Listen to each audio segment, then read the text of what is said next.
episode of the District of Sports podcast, our sports podcast here at the Washington Times. I'm George Gerbo. A reminder that you can find the District of Sports on all of your favorite podcast platforms by searching District of Sports on Apple Podcasts, Google Podcasts, Spotify, Stitcher, TuneIn, and more. And to follow all of the work of our talented team of sports writers at washingtontimes.com/sports. And we're joined once again by Matt Paris and Andy Kostka, who provide all of that content you see online, in print, and elsewhere. Guys, good to have you back once again. Yeah, thanks as always, and it's always fun to do this. Yeah, thanks for having us. We're going to get in first with the Washington Nationals, and more specifically, an issue that is facing now the Nationals and all of Major League Baseball. I'm going to use the title, Getting a Grip.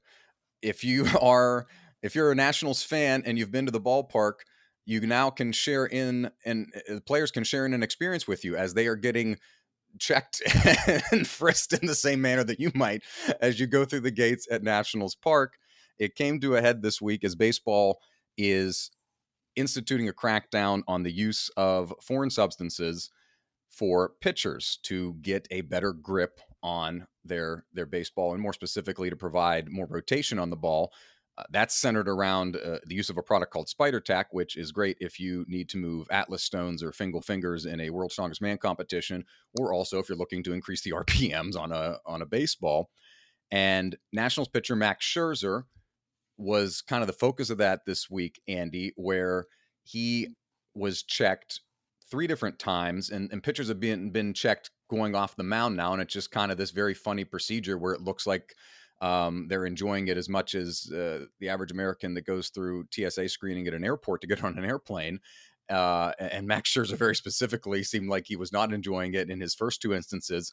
Where it comes to a head is Joe Girardi, the manager of the Phillies, as the Nationals were in Philadelphia this week for a series, asked the umpires in the middle of an inning to go out and check Scherzer again. And Scherzer was ready to drop trowel and just be done with it and say, check everything you need to here. I don't have anything on me. And it's led to this interesting way that baseball has chosen to, in the middle of the season, and now with Max Scherzer, Andy, in the middle of the game, enforce this. Is it going to be good for the game of baseball? We kind of see how baseball is very reactionary to a lot of things, and they've made some missteps over the last couple of months and years with the way Commissioner Rob Manfred has handled rolling out some of these initiatives and changes in the game. And we face another one here in the middle of the season that you theorize could have been taken care of, or at least addressed in spring training, but now you see that offense is down, which we've talked about in previous episodes. And now it's going to come to a head here literally in the middle of the season, in the middle of June, with trying to figure out a way to stop pitchers from having what baseball, at least the front office of baseball, perceives as an unfair advantage over hitters. Yeah, I don't think there is anyone in the game that says, oh, we shouldn't, we should be allowed to use Spider Tack. I don't think anyone wants to go to that extreme. They do think, a lot of pitchers are kind of on the side of like, hey, we should be allowed to have sunscreen and rosin, the kind of benign combinations that have, been allowed, or at least they're technically not allowed. They've been banned for eons, but the MLB has turned a blind eye to for a long time. It kind of came to a head this week, of course, when enforcement actually started to kind of an attempt to revitalize some offenses that have been historically bad. And yeah, it looked like Max Scherzer could have really used some TSA pre-check. I mean, it was like, wow, he needed to take off the belt and everything. That's pretty funny. But the first 2 checks, were obviously just the normal MLB mandated ones. I think the issue came up when Joe Girardi, the Phillies manager, asked in the middle of an inning, like, hey, let's check his hair, because he's touching his hair a lot. And Joe Girardi said after the game that he had never seen Scherzer touch his hair so much. And Max had a pretty logical explanation to that. And he was trying to get grip. And 2 pitches before the check happened, he lost a 95-mile-per-hour fastball up and in on Alec Boehm. And it was inches away from what could have been a very, very bad injury, to the face. So Scherzer's just trying to get grip, trying to mix that sweat with the rosin, which rosin is still allowed. Now you have this whole, fiasco where in the middle of an inning, he's checked for the third time in three and a third innings, and he's going to take off his pants, just to prove that he's got nothing. And the umpires are not paid enough for this. I mean, they had to touch Max's sweaty head on national TV. Like, that is pretty hilarious, to be honest. But they're not paid enough for that kind of experience. But yeah, I think after the game, Max thought, hey, this kind of is an example that this is not the answer, and it's going to be a feeling out period. It's the kind of way that, this is something David Martinez said. It's maybe it should only be umpires being allowed to check instead of managers saying, hey, we should be, hey, check that guy for us. So it'll be interesting to see if MLB kind of figures it out in the coming days, weeks, whatever it might be. If maybe they say opposing managers can't impose those checks or tell umpires to check people. Maybe it's like something that Max says was they have the monitors in the clubhouses, in the dugouts already, checking to make sure that coronavirus protocols are followed, and maybe between innings, those guys can be the ones that check off the field, so that guys don't. I don't know if you saw Sergio Romo, the Athletics pitcher, but he went a step further than Scherzer. He actually did drop his pants. So, those were kind of the two incidents. Nobody in the majors has actually been found with anything in it yet. I thought it was interesting with Hector Neris before he came into Wednesday's game to try to close it out. The umpires took a towel and wiped out the inside of his glove. I'm not trying to say he had anything in it. Just thought it was kind of an interesting thing, but nobody has been ejected, no suspensions. There was a AAA player that was apparently caught with some sort of substance that he was ejected. But everyone else has been pretty good about it. A lot of laughs, just kind of getting through it. But there were no laughs on Tuesday night when Girardi asked Scherzer to be checked a third time. Matt, I'm going to ask you, I'm going to make a big ask and ask you to just theorize what's the end game here for baseball, because we've seen where they've tried to do these tweaks here and there. Oh, we need to juice the baseballs a little bit more. Oh, we need to, restrict mound visits. We need to put a clock on the pitchers, all in the effort of speeding up these games. And sometimes these games, admittedly, these games are going a little bit quicker in some ways, but that's because they're 1-0 or 2-1 now in many cases, with only 3 true outcomes. So it's something that I just don't think in this instance they needed to go. They literally went 0 to 60. They talked about, we had the reports come out from The Athletic and from others that, okay, use of spider tack is increased. And so now, okay, now it's on our radar. Then baseball was going to send a memo to teams saying, hey, we're going to be looking for this a little bit better. But we went from sending a memo all the way to the TSA style enforcement of we're going to be checking pitchers, where maybe just kind of the threat of enforcement, at least for a few weeks, would have calmed down the usage of foreign substances, whether it be pine tar, whether it be spider tack or anything else. As Andy mentioned, the use of sunscreen on your arm and kind of slapping the rosin bag on it. But Max Scherzer wasn't able to get any of that because it's been kind of cool here in the Mid-Atlantic the last couple of days, and so he had to go to his head, which was the sweatiest part of his body. But Matt, what is the goal for baseball here? Because they miss the opportunity. If we're looking just to, we want to legislate cheating out of the game. Well, we know they've struggled with that over years, going all the way back to steroids. And then since then, with how a lot of people view the way the Houston Astros trash banging incidents were mishandled, and that the punishments came down on management and leadership as opposed to any of the actual players that were involved in the banging of and scoring of runs. So is the goal just to, hey, we want pitching to be this pure thing, and guys have to go literally to zero? And you've heard pitchers complain, like, now what am I going to do to literally get a grip on the baseball, where maybe kind of just the threat or the specter of, hey, there's going to be fines, there's going to be suspensions if you don't calm this down, as opposed to this full on outright ban of these substances in the game? Right. I think it's kind of twofold. I think one, MLB's primary objective should be just to get better, like a better product in terms of, they made these changes for a reason, because offenses were down, and at the end of the day, it still is an entertainment sport, and you needed better offense. Now, whether like a sticky ball was the reason why offenses are down so much, I don't know, but it seems like it contributed to it. So, trying to make changes, I'm actually kind of for the checks if it leads to more offense, but longer term, I think some players have mentioned like trying to make a better ball, or come up with some solution to where you can wet it a little bit, or to make it a little sticky, but not to not overdoing it with spider tack and those kind of things.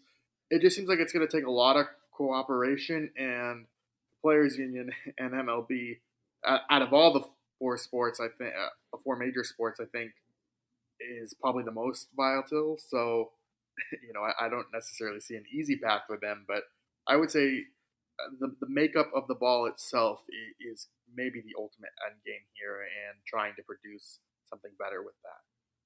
I think it's a good point on the union aspect, because they've made a lot of these changes, or kind of carried over some of these changes, like designated hitters, in both leagues, with just like, oh, hey, we did this last year, without kind of like, not that you need a full renegotiation of the collective bargaining agreement to say, hey, stop using spider tack or stop using additional substances on the ball, but baseball's done a lot of these moves, it seems like, with little to no consultation from the union, or its members in some cases.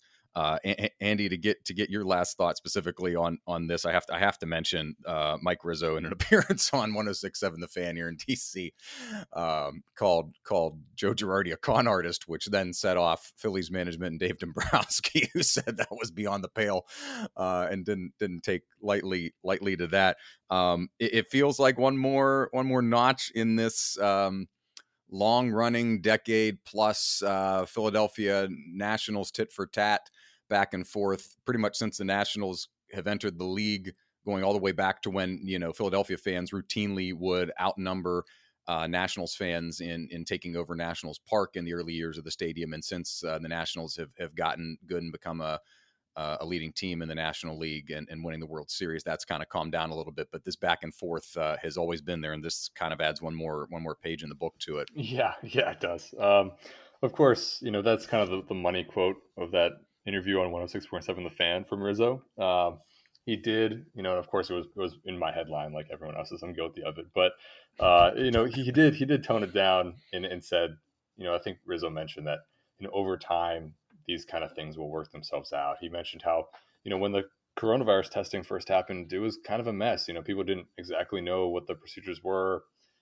Testing, the results came kind of late, too late oftentimes, but MLB figured that out too, and it got pretty smooth with how they did it. So I think a measured response will be hey, this is how it's going to be, maybe the first week, whatever time frame you want to say, but eventually this pitchers will understand, opposing managers will understand, and it'll kind of be water under the bridge.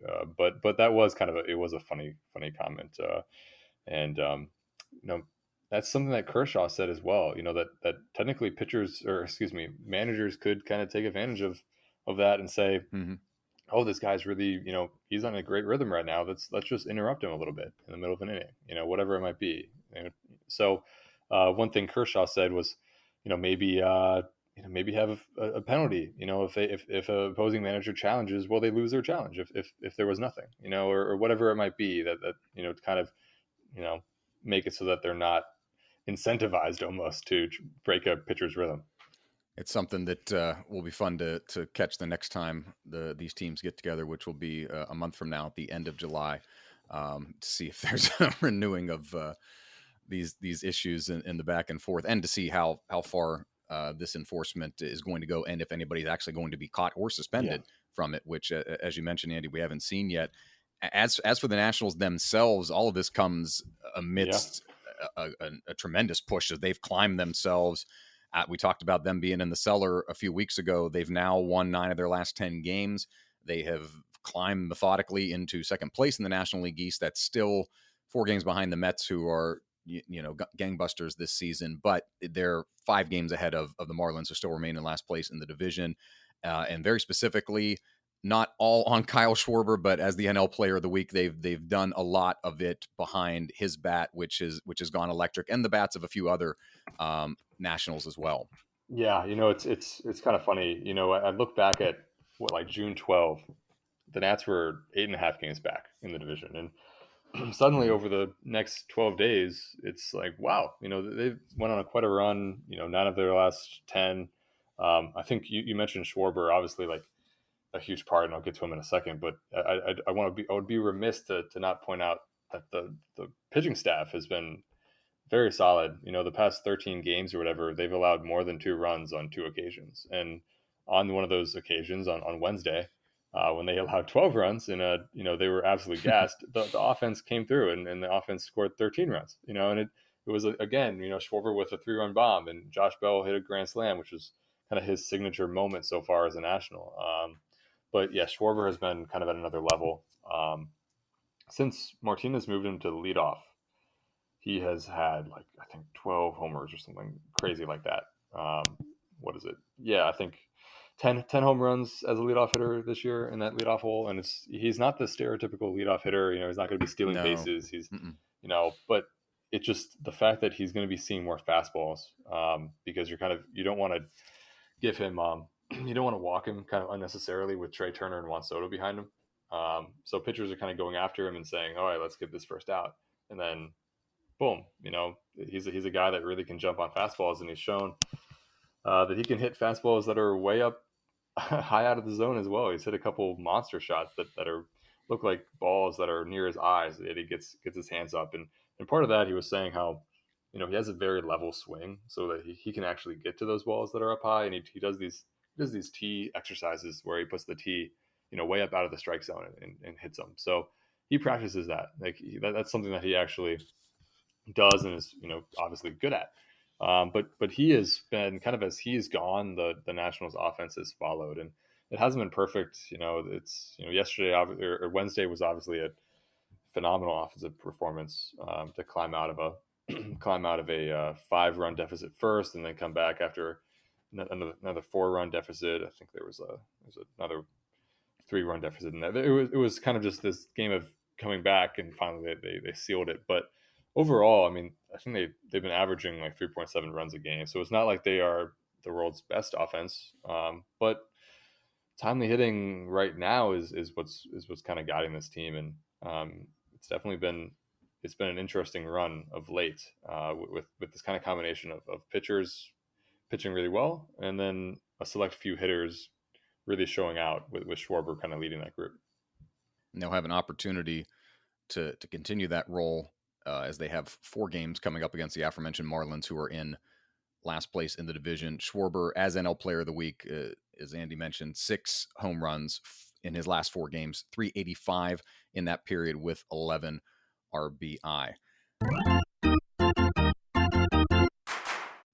Let's talk basketball for a quick moment. I know it's the offseason for the Wizards, but they still have a coaching vacancy to fill, and they still might for a little bit of time, as the rest of the NBA is only into the conference final round. For Washington, Matt, they've got a couple of different options. Our colleague Tom Lavero in his column this week says the Wizards should take a big swing and try to lure Villanova coach Jay Wright out of Philadelphia and down to DC, which would be great, of course. But he's shown no propensity to want to leave that great situation he has there in Philadelphia at Villanova. They presumably will take a look at Denver assistant coach Wes Unseld Jr., of course, the son of Wes Unseld, arguably the greatest player, pretty much unarguably the greatest player in Wizards Bullets franchise history. There's some other, of course, names that have been around the league for a while. Rick Carlisle has been fired from his job in Dallas. Terry Stotts fired from his job in Portland. Some of the other vacancies in the league. Do you have a sense of where this is going, or what Tommy Shepard's thinking is on it? And are they looking for somebody that's, Scott Brooks was the established guy, presence that everybody knew? Is that kind of the path they might want to look down again? Or is it, hey, let's go off the board and take either a former player into a coach? I mean, Nate McMillan's getting a lot of credit for in Atlanta. He's led them to the conference finals. and just done tremendous after he was placed mid-season. Is that a path to look at down the former player route, or somebody that's maybe an assistant that we don't know yet as a big name, but maybe has the basketball sense that Shepherd is looking for? Yeah, it'll be interesting to see what direction they go. I mean, I think right now it looks like they're trying to go the up and comer route. That's what Mark Stein reported from the New York Times, and he's a national insider who's very plugged in, and that just kind of seems to be the way. I think Wes Unseld Jr. makes a lot of sense, not just because of his father being, the franchise is probably the biggest player in their franchise history, but he was the architect of Denver's defense. Now the Nuggets aren't a great defensive team, but they've made huge strides, especially if you look at their roster. They don't have really a great defender outside of maybe Aaron Gordon, but your staple, your big being Nikola Jokic. He's a fine defender, but you would have natural weaknesses there. But so Unseld has done a really nice job there. He's put he's been an assistant for 15 years, and he got a start in Washington on the bench. So he's paid his dues. Michael Malone, Denver's coach, has said that Unseld is ready to be a coach. Besides that, though, if that doesn't work out, or if they decide to go look in a different direction, I mean, there's someone like Chauncey Billups out there who is a former player, but he spent the year with the Clippers on the bench getting coaching experience. He's a hot and upcoming name. Obviously, he has championship pedigree as a player, a former Finals MVP with the Pistons.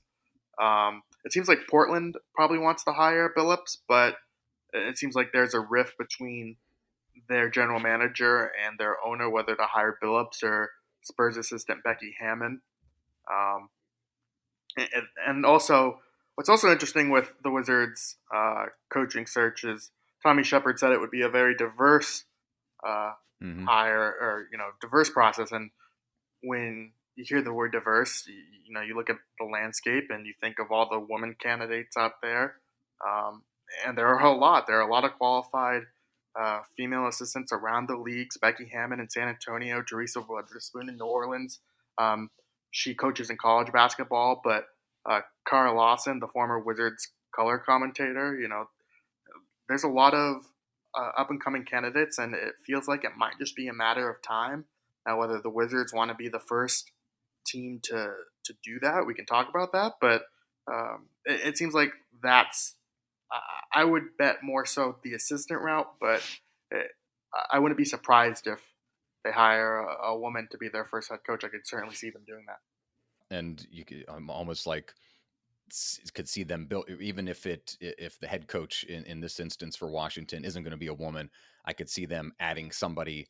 Kara Lawson's heading up the women's program at Duke, if memory serves correctly now, to get somebody else to kind of build the bench, proverbially speaking, both for women coaches in the league and also here in DC, where as the capital city, it's a place you want to kind of like show that we're inclusive and we're going to provide opportunities for people.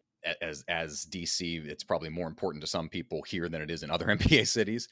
I think just kind of, give me something that's different, because they've tried, over the course of this last decade, you've had Flip Saunders, you've had Randy Whitman, you've had Scott Brooks, and it's a very kind of tried path that those coaches have followed. And maybe as Tommy Shepard kind of pulls the Wizards out of transition them out of the Ernie Grunfeld era, it may be a good step to just go outside of the box and be something different, whether that's an assistant. That's, a guy that comes to mind is Eric Spoelstra in Miami.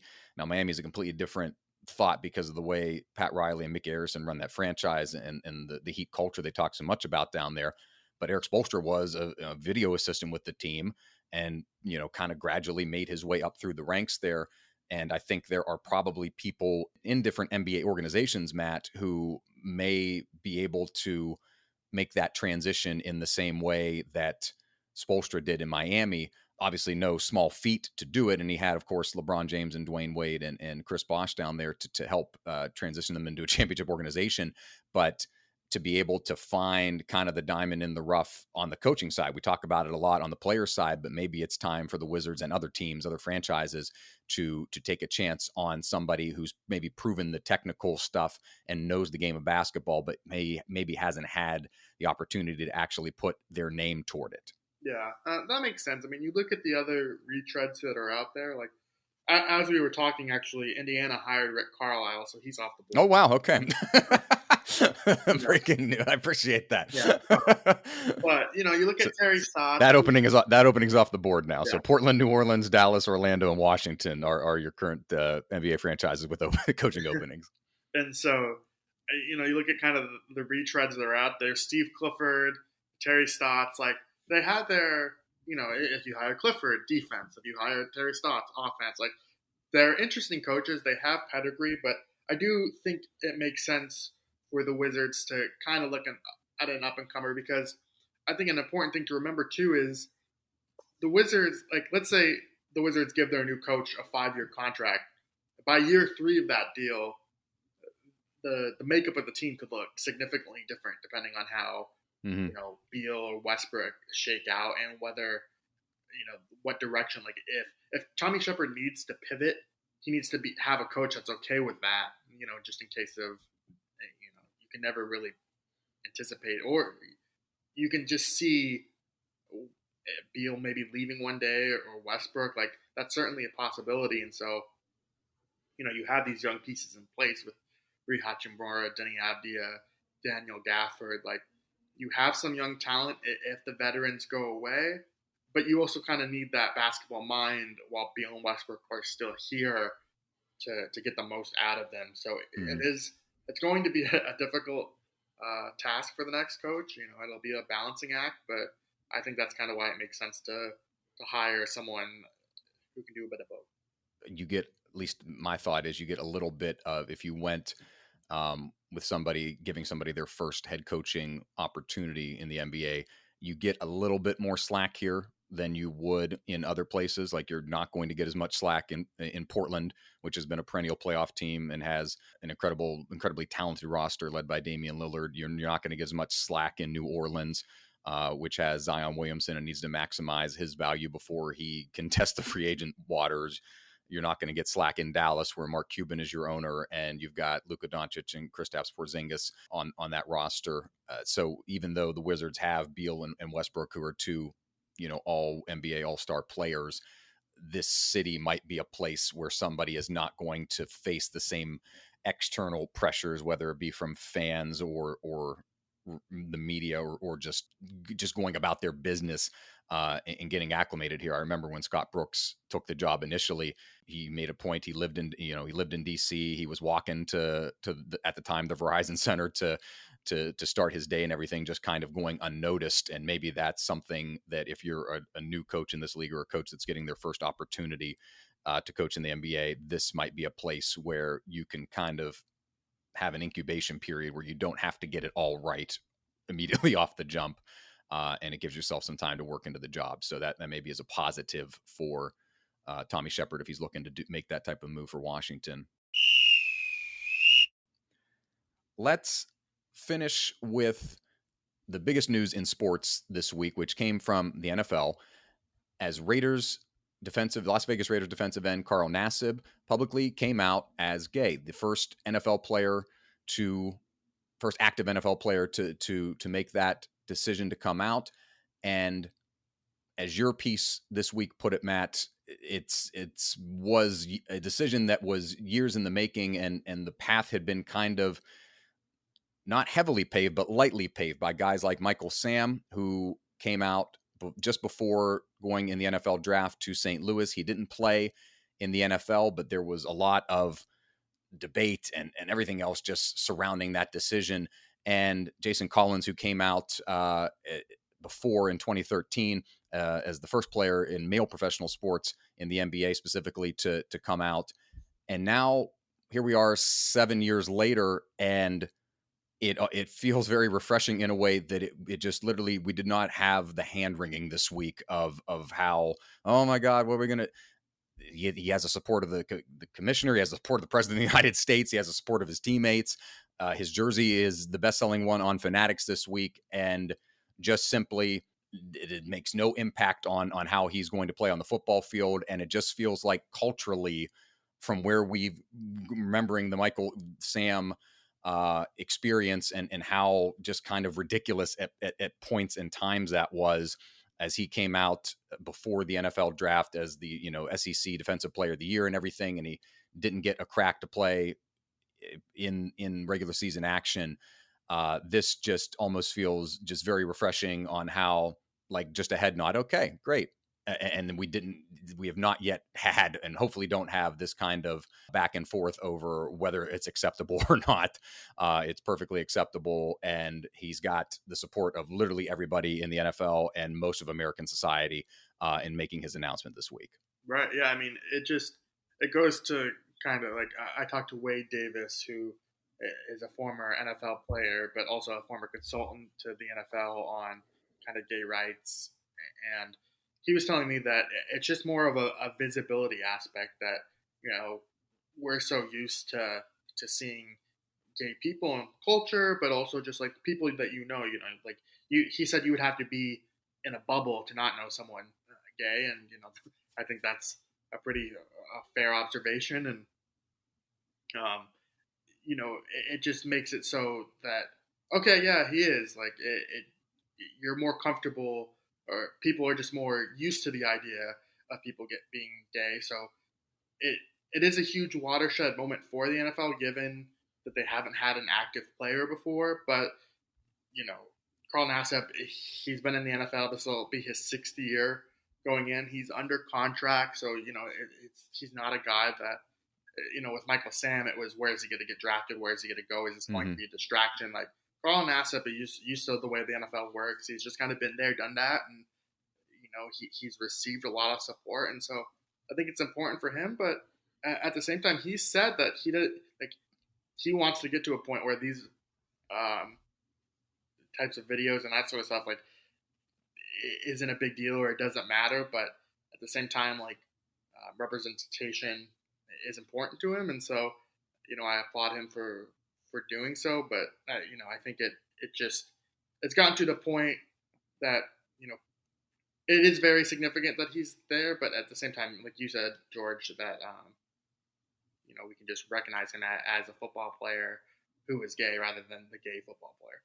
There's a couple of good points there, Matt. And I think that the two kind of, like, in my mind, like, the, what's progress now look like. It's significant that it was the NFL, because and of course we've seen it in women's professional sports, both in soccer and basketball. Sue Bird, Megan Rapinoe, and so many other people come to mind. And that's just been part of women's professional women's sports culture. And now it's gradually becoming part of professional men's sports culture.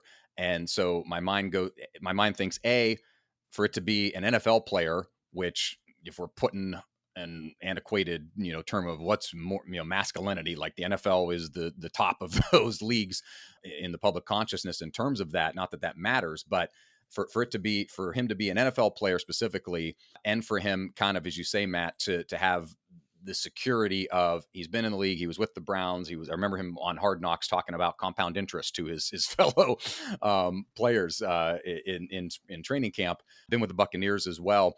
Kind of the next step, I guess, Andy, beyond that is, when will it be that a person who we know, who is gay, can just come into the league without having to, get their standing basically in the NFL? And is this move by Carl something that will encourage other athletes in not just the NFL, but in basketball, in the NHL, in baseball, to come out? Because I think anybody that either was a male professional athlete, or anybody that's even been in a locker room, reporters, staff, or otherwise, will tell you that there are gay people that are playing sports. It's just that our society and whatever external pressures there are have not provided the comfort level for them to be able to just be who they are. And now Carl's move one step further on that on that path to getting other players just to be like, yeah, I'm gay, and let's make this more of an accepted thing as opposed to being an abnormality. Yeah, I mean, you'd hope that, number one, you'd hope that he kind of lays the groundwork for future people that think that, okay, this is normal, this is totally acceptable. They see like the outpouring of support, and they're going to be like, all right, good. That's a sign that I can just be myself, and people will accept me for that. I mean, that's huge. I think more than anything, like, you kind of hope that, there's a teenager out there that's like, oh, I can pursue my dreams of being a football player and, be myself at the same time. If he can, that might be the biggest thing, is that he, more so than being like, oh, there's another NFL player. I think it might be the next generation of NFL players that think, oh, I can like actually be myself. I don't have to hide anything. And people are going to accept me for that. And it's not going to impact, what I want to do in my life, basically. I think that's the biggest thing. And you hope that's the case. I think the support he's seen this week has been great. And, obviously, like, you want that to continue, but it feels like, it's just a normal thing, which is the best part about it, I think. That's a good way to wrap it up and put a bow on this episode. Andy, let everyone know where they can find your work and the next couple of things you have in the pipeline and working on. Yeah. You can follow me on Twitter at AFKOSTKA, or go to WashingtonTimes.com/sports. You can read tomorrow morning's paper, a story about Paolo Espino, the national secret weapon. Mm-hmm. That's what David Martinez called him on Wednesday. But yeah, there's a couple things in the pipeline. A disc golf story, if you're interested in kind of a weird offbeat thing that is gaining some traction. So you can look out for that in the next, hopefully, week, if I find some time to actually write it. And Matt, let folks know where they can follow you and your work, and for all the breaking NBA coaching news that you can provide at the same time.